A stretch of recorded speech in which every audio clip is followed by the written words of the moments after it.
So, Buck, football's back, and a reminder that it is wild. Even in preseason, football is wild. Like, you were on the call as part of the Jags broadcast team in Dallas for Nathan Rourke's ridiculous touchdown throw in that ball game. But that's not the first time you've seen him. Do you remember you and I on the call in the Rose Bowl at the NFLPA Collegiate Bowl when he was one of the players, one of the quarterbacks selected out of the University of Ohio? What do you think? Life comes at you fast, huh? It comes at you fast. It's full circle. And let me tell you about Nathan Rourke. Like, not only you talk about the NFLPA game, but having watched him in the CFL with the BC Lions, watch him do his thing. I'm be honest with you, Rhett. When I'm watching him, I'm calling it. Obviously, I'm on the Jaguars call, and I'm looking at him play, and I'm like, man, this dude is ready for the moment. And it wasn't just that play, because the entire game he had displayed a level of poise and patience that you're like, this guy is an NFL quarterback. And so that just kind of was like the cherry on top of the sundae. But it was a remarkable play, and it's one of the moments that, look, you live for in the preseason. A lot of people talk about, why do you have the preseason?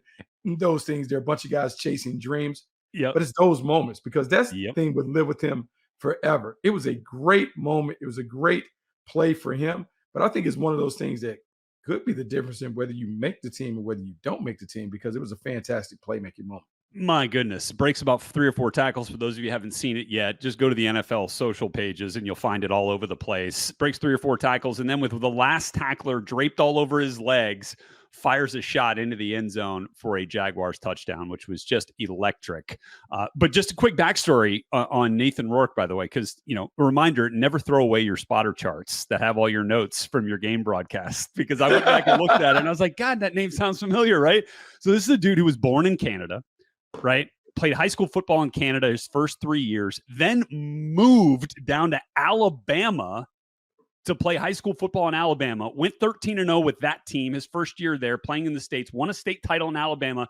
He was trying to get noticed by college recruiters, didn't have any major scholarship offers, went to community college in 2016 at Fort Scott, then got a scholarship offer to go to Ohio, where he becomes one of the most decorated passers in Bobcat football program history. Then got, bounced around the league a little bit, undrafted, finds his way to Canada, becomes the most outstanding Canadian football player in the CFL this past year, and now is making memories on the NFL level and highlight-worthy plays. So how about this? Not only is he a Bobcat legend, but how about his younger brother, Curtis? Still there, right? Not only still there, but he was the conference player of the year. See? And he's on the Davey O'Brien list as one of the top quarterbacks in the country. And so you talk about the family being in good hands, being able to talk about maybe another football family about to take the NFL by storm. Man, there it is. The Rourke's ready to roar. Hey, let's do it. Let's start the show.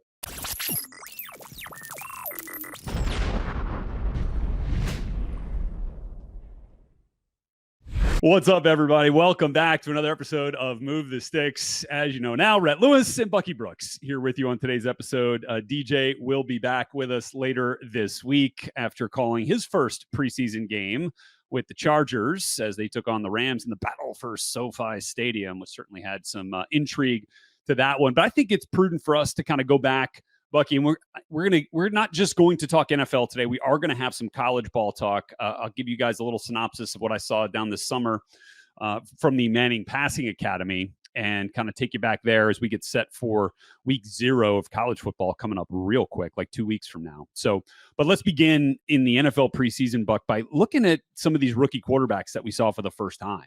Because, to me, it almost felt like this was an extension of Path to the Draft, right? Like, that's what the preseason and training camp can be. It's our first chance to see the guys that we've talked about from January to May.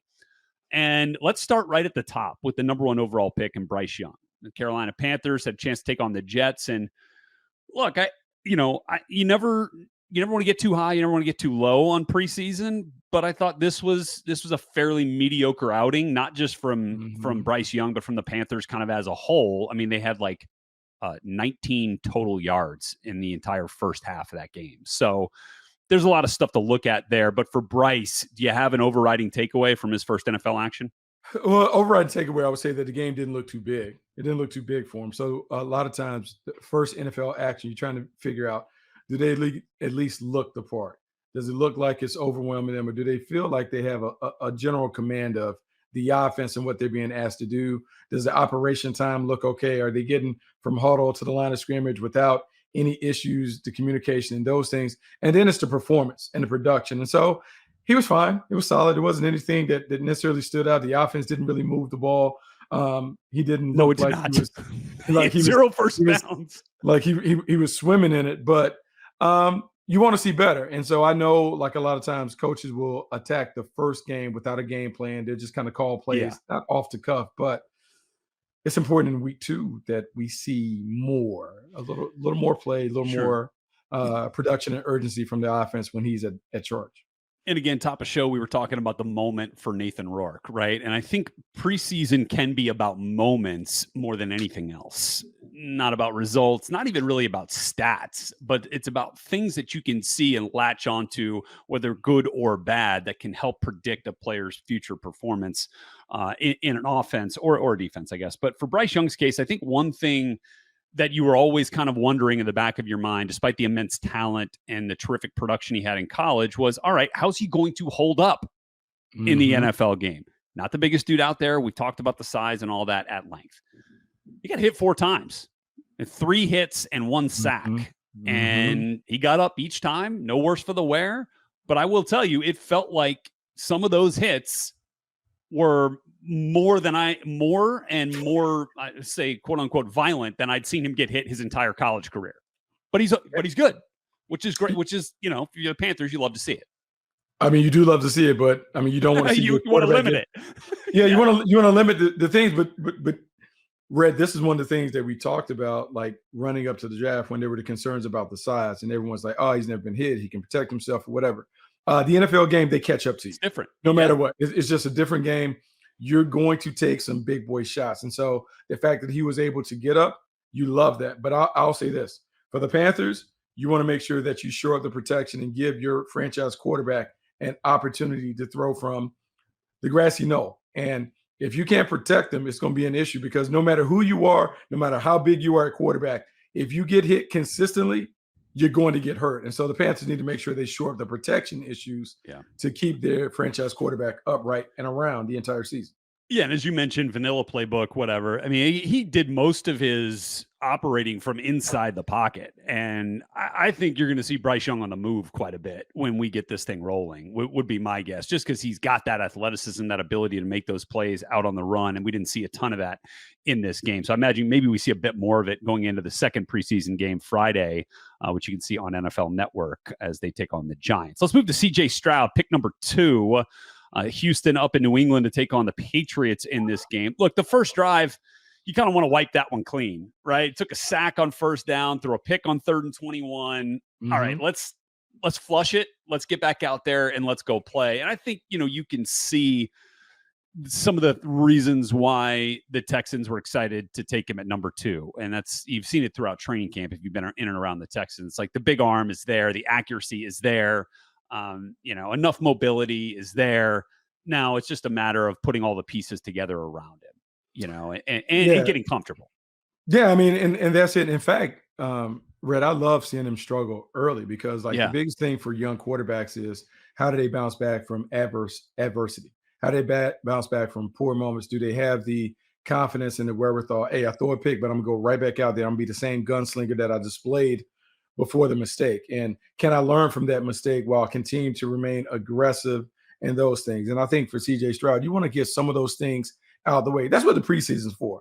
And I know social media will take these young guys to task for messing up and having mistakes, but part of the NFL game is, man, and until you play it, you don't know what you're stepping into.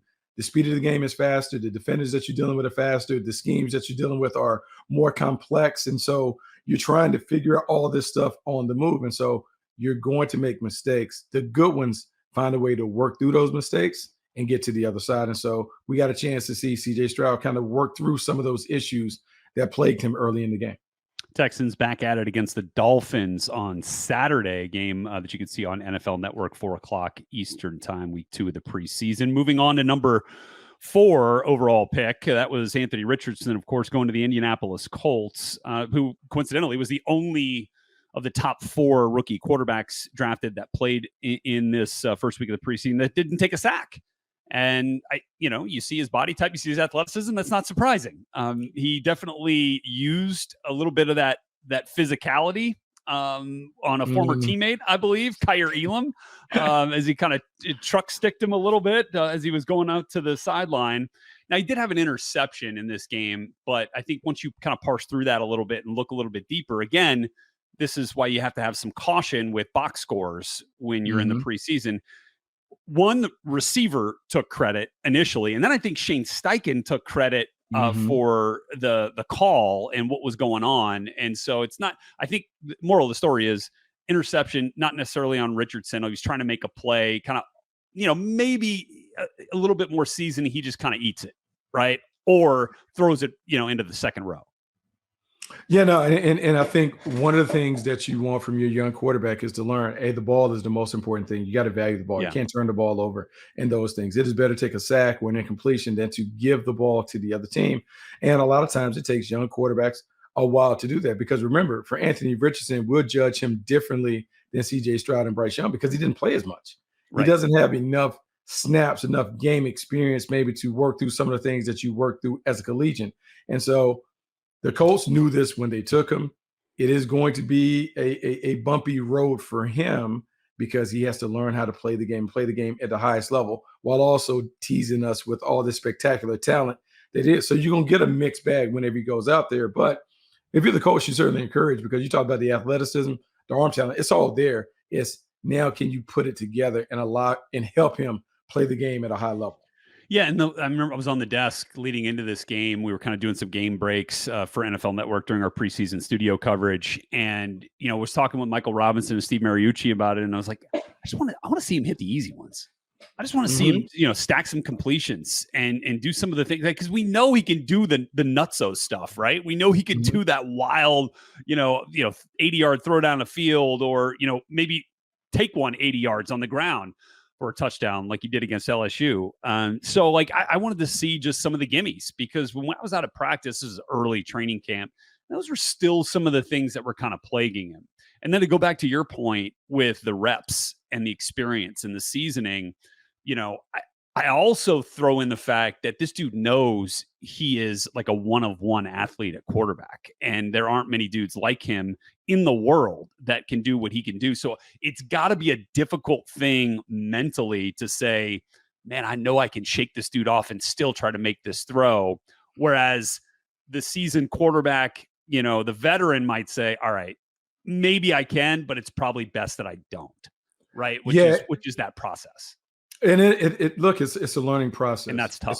It's a learning process where you have to learn what I can and what I can't do. And going all the way back to, and I'm not necessarily comparing Anthony Richardson to Pat Mahomes, but I do know that Andy Reid encouraged Pat Mahomes to kind of find where those boundaries were, and then said, look, we can bring you back, but I want you to push the envelope and see what you can and what you can't do that first season. So in that second season, you know exactly where the boundaries are, and you can play within or paint within the lines. And so for Anthony Richardson, depending on the conversation that they've had, it's about that. Hey, man, let's see what you can do. And then we'll figure out to take what you can do and put you in an offense that protects you while also allows you to really showcase your talents. And the only way you can work through some of that stuff is you got to do it in game. And so this is part of the experimentation, the phase where you go through and you're trying to figure all those things out. And so, look, it's week 1. Let's see what it looks like week 2.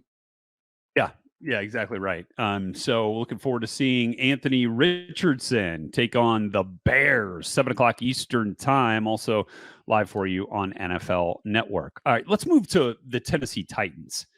And I can kind of throw Malik Willis in here because for all intents and purposes, he does not have enough experience or reps to really consider himself a second-year player in the league. Now, I started a game or two last year because they had to, right? And then they ended up going to sign Josh Dobbs, and it just he wasn't ready at that point, right? Let's concede that. I think it's clear at this point, Will Levis is not ready either. And this was only his first preseason action, and both of these guys are extremely talented dudes. I think they could throw the heck out of the ball. They're both very athletic, but I think it's clear that the Titans are rolling with Ryan Tannehill. If it wasn't clear before, it's clear now, because it just felt like it's going to take some more time for Will and for Malik to prove that they can see everything in front of them the right way, in the way that the Titans want them to. Because these guys, it felt like to me they were holding on to the football for a long time. Took 8 combined sacks. They were the only 2 quarterbacks that played. They got sacked 8 times. So they were holding on to the football. Now, some of that may be on the receivers they're playing with, on the protection, sure. But I saw, Will Levis got blindsided like twice, at the 3.5 to 4 second mark is what it felt like sometimes. So you'd like to see them get the ball out of their hands a little bit quicker. And I think that'll come the more comfortable they get. And the more experienced they are within this offense. Yeah, it certainly is the thing that the only thing you can do for young quarterbacks like that with Levis and Willis is they need time and experience. And you try and give them as much time as you can in the preseason, because practices are different than games. And you're also trying to remake them, because some of these issues that have shown up in games were issues that plagued them at Liberty, at Kentucky, respectively. And so you're trying to clean up their games, give them the solid foundation that they need, while giving them the game experience. And even though the preseason is not quite like the regular season, you got to put them in there, because you can't simulate this stuff in practice all the time. And so you have to live with some of it. The good thing, if you're the Titans, that you have Ryan Tannehill. You know that you can play an entire season with Ryan Tannehill as your quarterback. There's no rush to get these guys ready. But one of these guys has to emerge as a QB2. One of them has to be good enough to be the backup quarterback. And so right now, I would bank on Malik Willis being that, but we'll see. The Titans may have to go out and sign another guy while these other guys continue to work on the practice field as developmental players. Yeah, and I hope they continue to get tons of reps in the preseason. Like, I just feel like that's the only way that you're going to get an accurate picture of what these guys are going to become eventually. And so we'll see Will Levis and Malik Willis again, week 2 of the preseason, when they take on the Vikings on Saturday night, an 8 p.m. Eastern time kick. All right, let's get back quickly to those the Jaguars-Cowboys game that you were at. Any other young player performances that stood out to you from either team? I mean, obviously Deuce Vaughn was a big one from the Cowboys. You got to see that highlight show in person. What else did you see there? Well, let's stay on both of the running backs. Yeah. So let's talk about Deuce Vaughn and let's talk about Tank Bigsby. Deuce Vaughn first. Red, I'm not going to lie. I was a little skeptical about the little fella. It was a nice story. It was a feel-good story. His dad working for the Cowboys. Yeah. Him coming from Kansas State, undersized and those things. But let me tell you real quick. It dawned on me that this dude is for real. He put a move in the hole on a defender one-on-one that was like, ooh, wow. And then it wasn't just the wiggle and the elusiveness. His ability to turn speed into power, to run through contact, to get to the second level. The Cowboys offense changed when he went in the game. And I know it's preseason, but you can kind of see like, hey, well, maybe they don't need to be in a rush to bring back Ezekiel Elliott. Maybe they can get away with 2 scat back types, because Deuce Vaughn runs in between the tackles. Like, he's small and short in stature, but he is a physical runner in between the tackles. And you saw that. And the more opportunities he got, the better he played. So really impressive with him. Tank Bigsby for the Jaguars was brought in to be, I would say, the banger. Travis Etienne is the number one. He's going to do the things. But there was something that was missing in that offense where they still needed a physical presence. Maybe they thought they were going to get it from Snoop Connor. They didn't get it. Bigsby is physical. He does a great job of finishing his runs in a violent fashion. But he broke out on a 33-yard run that showed a little bit of that speed and explosiveness getting to the second level. And so both of the young guys, first action, you could see what they bring to the table. You also could begin to envision the role that they could play with their respective teams. Yeah, look, no doubt.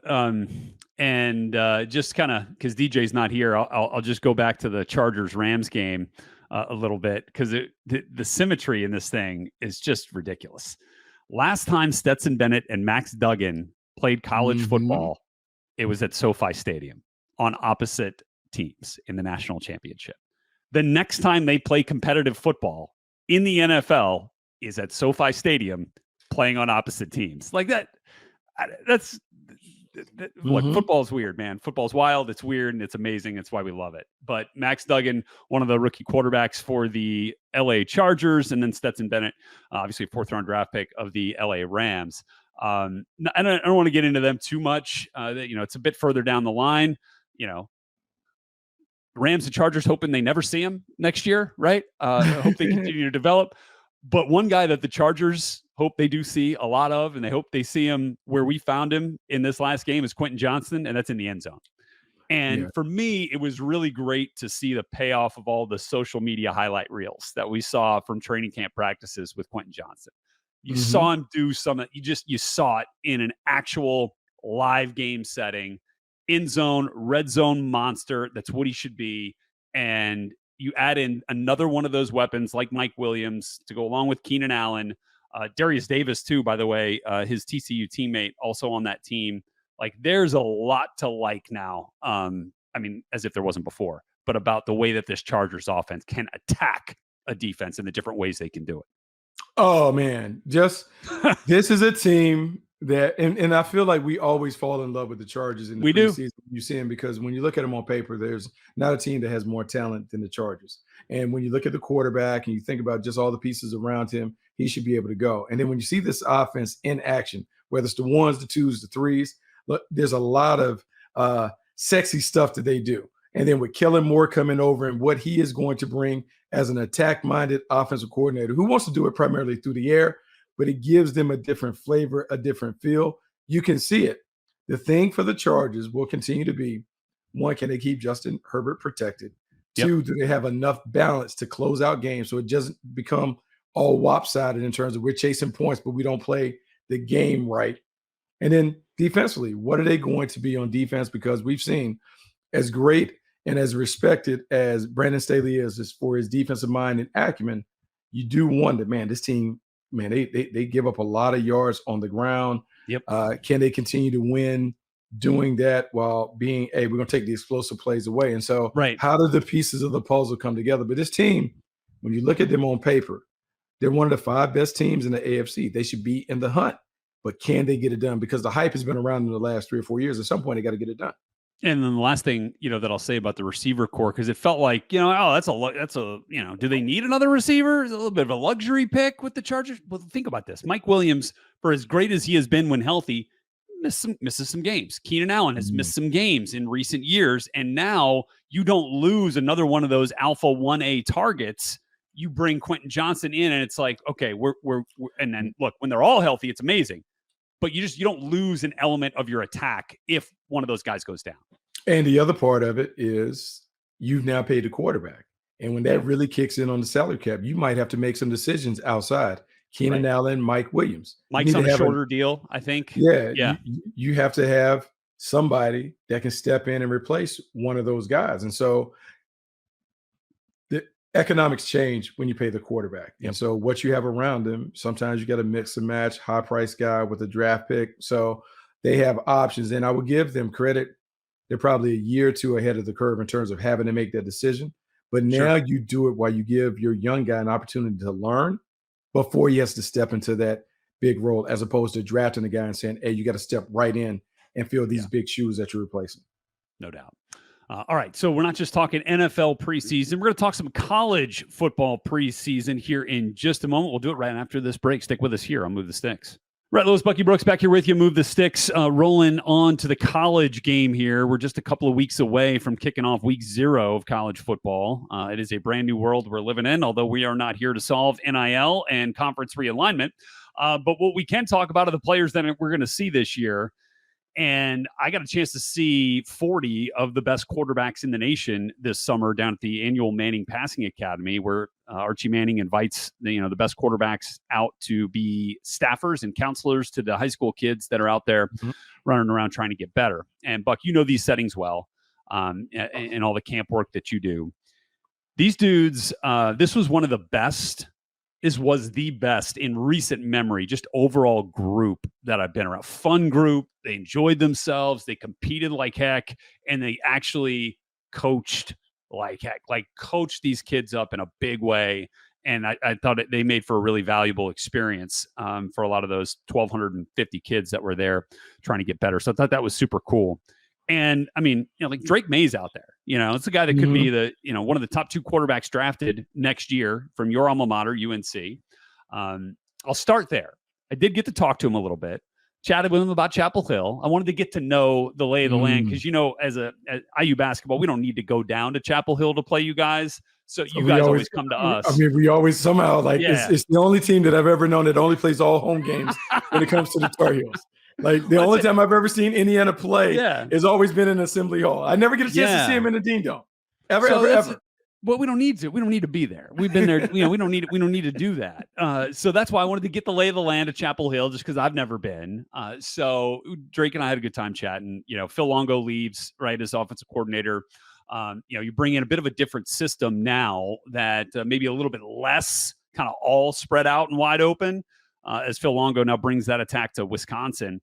And I thought one of the things that Drake told me was kind of interesting mechanics-wise. He was like, now I feel more comfortable in my mechanics in this new system because I'm not doing the back pedal, right? I'm not like with my eyes, like with his back, I guess parallel, like face, like he can actually do a more traditional drop back. It's not like that, be in the gun, take those couple of quick steps back and plant and throw. So he's like, I feel this is the way I've been playing quarterback my whole life. And so this part of the new scheme, a new offense feels good and feels familiar. So I don't know, maybe we get even more out of Drake May just from that perspective, knowing that he's comfortable in his foundation and his mechanics. And then, was talking to him, a little bit more about the offense and, about himself and whether he, kind of pays attention to all the hype that's around him. And he's like, it's hard not to. And, people talk on campus, they pass by and, somebody might yell out, #1 pick, whatever. And so like, he gets all that stuff. But the one thing that made me sad, and believe me, I'm not shedding a tear for Drake May, who's making millions of dollars this year, will make millions of dollars next year.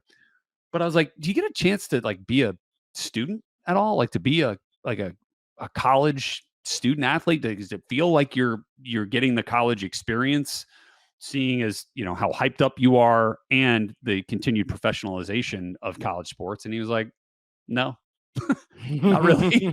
Not really. He's like, I live off campus with my brother. Like we don't, I'm not around that much. It's kind of just like all football, all school, and then that's it. And that kind of made me a little sad. Like I love the college experience. Now, look, nobody was messing around and paying me millions of dollars to do it, Bucky, but I feel like that part of it, I hope that we don't get too far along in the game here where that gets completely erased for some of these kids. Yeah, no, that would be unfortunate if he doesn't feel like he has the college experience.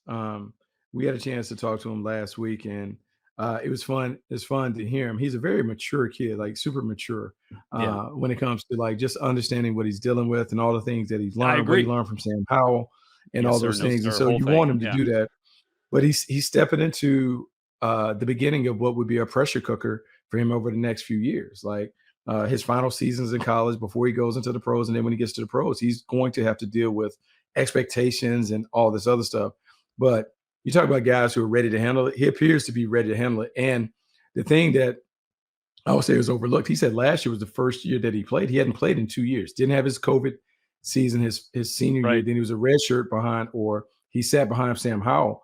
So he hadn't played. So I would expect to see an even better version of Drake May now that he has played. And the stuff that you're hearing about the offense in terms of a little more under center, a little more traditional drop back stuff, that's only going to make him more attractive to teams because in the NFL world, we see a lot of shotgun, but teams like to put the quarterback on the center because the play action is more effective. It allows you to kind of separate the defense differently. So if he already has those tools in his toolbox, it makes it better for him. Makes him better for him when it comes to playing. No question. So he was not the only big name quarterback. Obviously, in the work that I do for Indiana, as part of the radio broadcast, I was paying close attention to the 3 Big Ten quarterbacks that were there, all 3 of which are transfers. Start with Luke Altmaier, transferred from Ole Miss to Illinois, and now is likely going to be QB1 for Brett Bielema with the Fighting Illini. You had Tanner Mordecai, who now leaves SMU and goes to join Phil Longo's offense under Luke Fickell at Wisconsin. and then Hudson Card, who left UT in Austin to go up and join Ryan Walters at Purdue, along with Graham Harrell. So another wide open offense there, certainly in West Lafayette. And kind of it pains me to say it, but I was kind of most impressed out of all three of those guys with Hudson Card. I mean, dude's got a real arm, like a big time live arm, especially throwing the ball down the field. I think he was at his best throwing, 15 to 30 yards downfield. And then he throws the go ball, really well. And Mordecai is more than capable, and same with Altmaier. But in terms of I don't think Illinois is going to ask a ton of Luke Altmaier. They didn't last year with Tommy DeVito. I think with Purdue, like, you got a chance for Hudson Card to put up some ridiculous numbers. And you do. And the thing about Purdue and what you always love about Purdue is they've always been a place that has thrown the ball all over the yard. I mean, that's part of, going back to the Joe Tiller days, that's part of what they do. Boiler up. They're going to throw it around. They're going to do that. You're going to have wide receivers. You're going to have quarterbacks. And so he steps into a nice situation for him to showcase his talents while also having a good team around him. Like, this is a team that has been pretty solid. And so we'll get a chance. They're a 6-win team, at minimum, usually, year in, year out. And by the way, how about Aiden O'Connell? Last year's Purdue quarterback who played really well for the Las Vegas Raiders, another rookie quarterback who got a ton of run there. And then just another couple of quarterbacks that stood out to me. One was Michael Pratt from Tulane. Been there for a long time. I think obviously, kind of really jumped out into the national consciousness, beating USC in the bowl game last year. Tulane did. And obviously Tyjae Spears was a big part of that too. Made some nice plays for the Tennessee Titans on the ground as one of their running backs this past week. But Michael Pratt's a guy to watch. I think he could end up being one of those all-star game guys that really kind of elevates himself as we get into the draft process. Very experienced, been around the block quite a bit. He was another one of those guys that kind of just that continued to stand out to me. What I like about Tulane and how they really settled in, really Fitz has done a really good job there. This is a team offensively. They do a bunch of different things. And so you're looking at a quarterback who has a lot of experience dealing with, I would say, some of the complexities of the college game. It's not quite the same as the pro game, but he's had to deal with a lot of things, from the option stuff they use to moving the pocket and doing all that other stuff. It helps. And so I'm excited to see him. This is a team that when you got a chance to watch them against USC, man, they took them to the shed, beat them up a little bit. Like, it was, they did. It was a very impressive it was performance.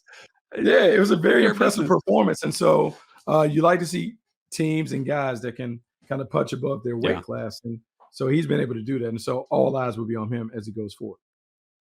Last two to keep an eye on before we get out of here today. Riley Leonard from the Dukies. Okay. All right. UNC, you watch out for Riley Leonard this year. Really technically sound quarterback. He is super athletic as well. In fact, what's the best way to put this? He was encouraged to try out for the Duke basketball team. Like, not the intramural team, like the actual Duke like, he is a big time hooper. So I mean, a major athlete. Again, we love seeing those cross trainers, at any position, but I think at quarterback, it's pretty cool as well. So Riley Leonard, one to watch. And then another one that was particularly exciting to me to see was Carter Bradley, Gus Bradley's son, from South Alabama. Added some real physicality and sturdiness to his frame. Felt like this offseason, throws the ball really well. And then obviously the bonus here that I can't forget to mention is Joe Milton. My God, Bucky. Ooh. Joe Milton. Okay. He can throw it 90 yards, right? He talked about throwing it 90 yards. 80. Well, he said the farthest he's ever thrown it was 98. I saw him throw it 83. That's crazy. 83, and that's not in counting the right to left, because it was far right hash to back left corner of the end zone. Minus 25 to 8 yards deep in the end zone. On the money, on a dime. I've never seen anything like it. He's a freak. He's a freak. And so the biggest thing that can help Joe Milton is whatever happens to Anthony Richardson. If Anthony Richardson turns out, because now what we're talking about is someone who possesses elite prototypical traits. And the arm talent for Joe Milton is is there, the size, all of those things you see. But he's going to have a chance. And that offense is going to highlight what he does. And we saw briefly, he had an opportunity to step in for Hendon Hooker. At the end of the season, I thought he did well. Yeah. Offense didn't skip a beat. So yeah. He's going to have an opportunity to do it in that system that I would call that spread them out, baby. That zany spread system that really puts defenders on islands. But yeah, he's going to have an opportunity to do that. So it should be great to watch. No question. All right. So there's just a little college football primer for you as we sit here getting set for that first game of the season coming up here in just a couple of weeks. All right. That's going to do it for us here on Move the Sticks. We've got another episode coming up later this week. DJ will be back with Bucky on Thursday, and we'll look forward to seeing y'all then. Thanks again for being with us here on Move the Sticks.